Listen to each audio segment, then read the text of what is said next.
itu, hujan baru saja reda, meninggalkan aroma tanah basah dan kilap air di permukaan aspal. Lampu-lampu jalan memantulkan cahaya kekuningan yang bergetar di genangan. Di persimpangan kota kecil itu, seorang gadis muda berjalan sendirian. Namanya Sinta. Tubuhnya masih terbungkus seragam kafe. Wajahnya lelah, langkah cepat menapaki trotoar licin.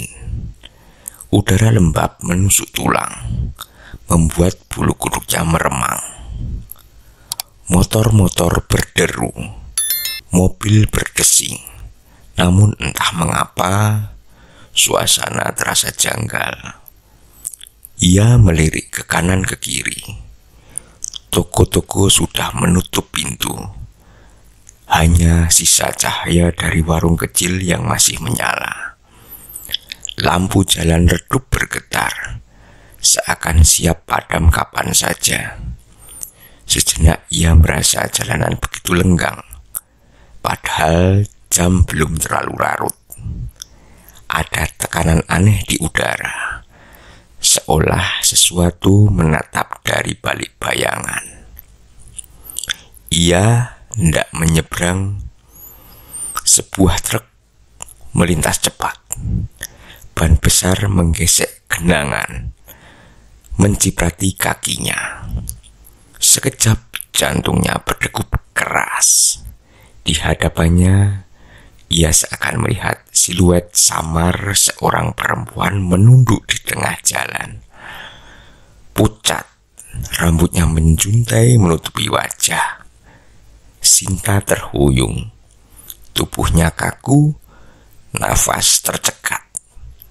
Namun truk itu menembus sosok itu begitu saja, tanpa menabrak apapun. Perempuan itu lenyap, menyisakan basah di aspal. Orang-orang lain tetap berjalan biasa. Kendaraan lalu lalang seakan tak melihat apapun. Sinta berdiri kaku di trotoar. Hatinya tahu ia baru saja lolos dari sesuatu yang disebut orang-orang sebagai tumbal jalanan. Kos Sinta terletak di lantai 2 bangunan tua.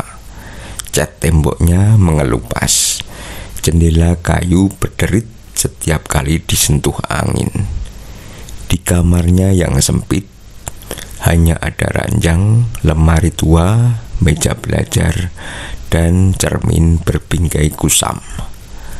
Malam pertama setelah kejadian di persimpangan itu, suasana berubah. Ia baru saja berbaring ketika suara langkah kaki terdengar di lorong. Awalnya pelan, kemudian semakin berat. Padahal semua pintu kamar sudah tertutup. Penghuni kos biasanya tidur cepat. Sinta menempelkan telinga ke dinding. Desis samar terdengar, seperti bisikan orang berdoa atau merapal sesuatu. Kata-katanya tidak jelas, hanya membuat bulu kuduknya menegang. Ia menutup mata mencoba tidur, tapi suara itu terus ada. Ketika akhirnya ia tertidur, mimpi buruk datang.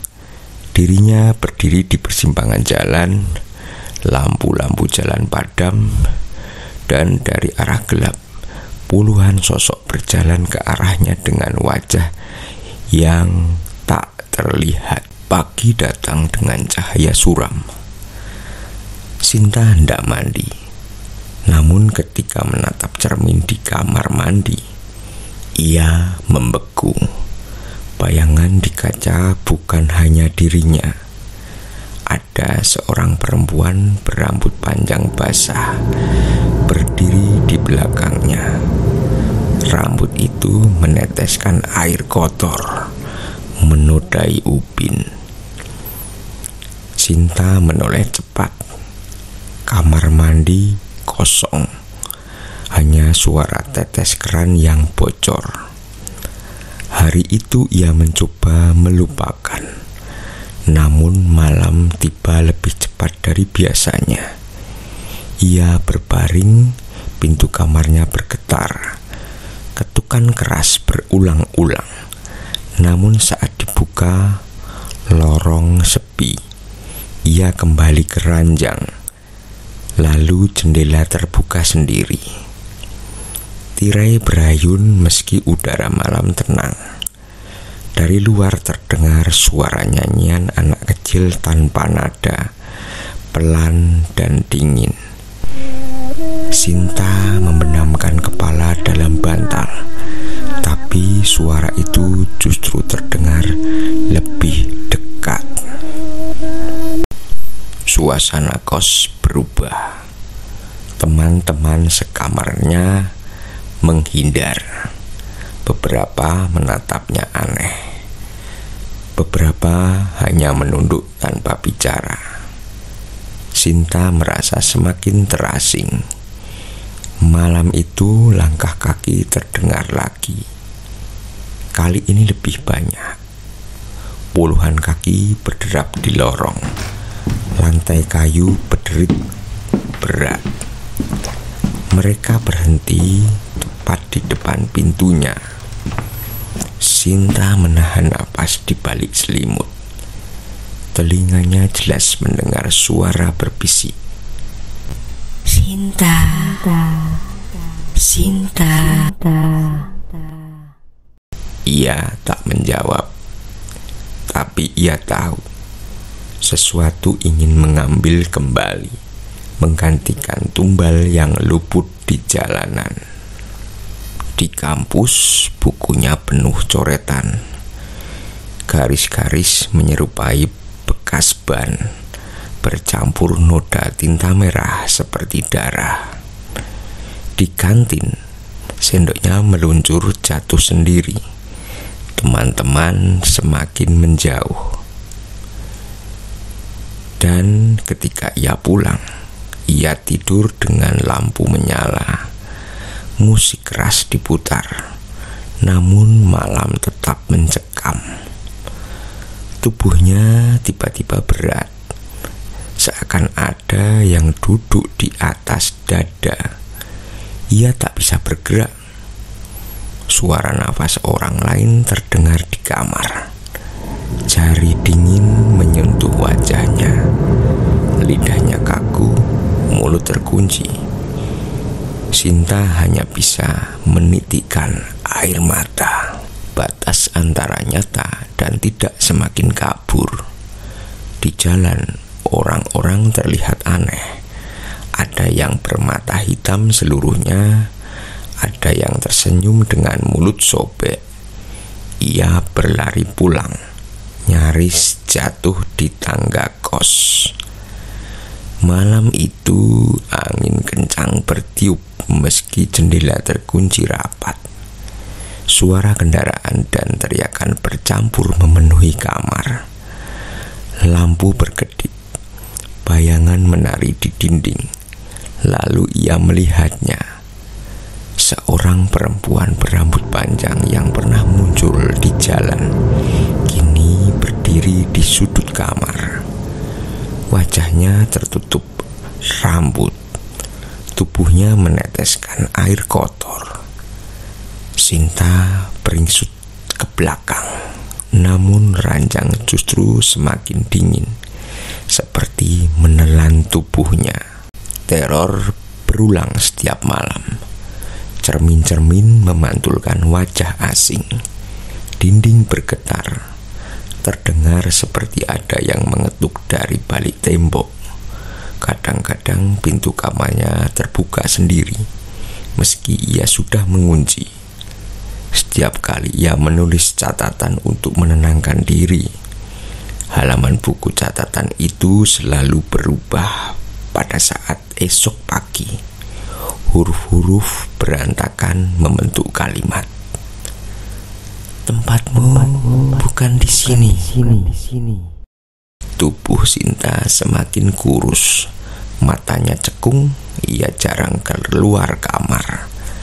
Sesekali ia melihat penghuni kos lain membawa koper, pindah terburu-buru. Kabar beredar bahwa kamar Sinta berhantu. Namun hanya Sinta yang tahu, hantu itu bukan sekedar penghuni kos lama, tapi bayangan yang menuntut tumbal. Ia sudah tak kuat lagi. Kali ini Sinta memutuskan menghadapi langsung. Langkah kaki kembali terdengar. Ketukan keras menghantam pintu. Sinta berdiri di depan pintu. Tubuhnya gemetar, tapi ia berkata lirih, "Aku bukan milik kalian." Sunyi. Lalu pintu terbuka dengan sendirinya. Lorong gelap, di ujungnya kerumunan sosok hitam tanpa wajah berdiri rapat. Mereka serempak menoleh padanya. Sinta berbalik masuk, namun makhluk berambut panjang sudah ada di tengah kamar. Rambutnya berayun, wajahnya perlahan terangkat. Dari balik rambut tampaklah wajah Sinta sendiri, pucat, mata kosong, bibir membiru. Sinta terbelalak, tubuhnya lumpuh. Esok paginya penghuni kos mendapati kamar Sinta terkunci dari dalam. Setelah pintu didobrak, kamar kosong. Tak ada jejak Sinta, tak ada barang-barangnya. Hanya genangan air kotor di lantai dengan jejak kaki yang berakhir di jendela terbuka. Sejak itu, setiap malam terdengar langkah kaki di lorong kos. Bisikan memanggil nama berganti-ganti. Beberapa bersumpah melihat sosok perempuan berambut panjang berdiri di jendela kamar kosong. Kadang wajahnya samar menyerupai Sinta, kadang menyerupai orang lain. Tidak ada yang tahu apakah Sinta berhasil lolos, atau ia kini menjadi bagian dari tumbal jalanan yang menuntut korban baru.